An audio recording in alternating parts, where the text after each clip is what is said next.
দুইবারের বেশি কেউ প্রধানমন্ত্রী হলে ফ্যাসিস্ট শেখ হাসিনার মতোই অবস্থা হবে বলে হুঁশিয়ারি জানিয়েছেন গণ অধিকার পরিষদের সভাপতি নুরুল হক নূর।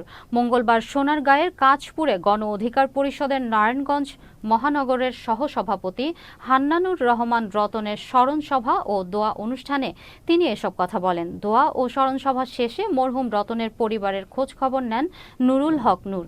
এ সময় শিল্পপতি কায়সার ভূঁইয়া ও এলাকার গণ্যমান্য ব্যক্তিরা উপস্থিত ছিলেন।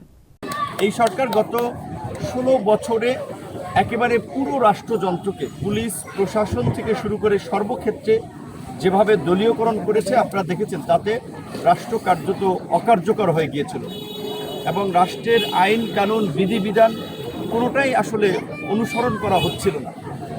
এই ফ্যাসিবাদের পতনের মধ্যে দিয়ে আমরা মনে করি যে এই রাষ্ট্রের ফ্যাসিবাদী কাঠামোর যদি কিছু পরিবর্তন করা না যায়, রাষ্ট্রের যদি মৌলিক কিছু সংস্কার না করা যায়, তাহলে আসলে আগের মতোই যেইলাও সেই কদু সেইভাবেই চলবে।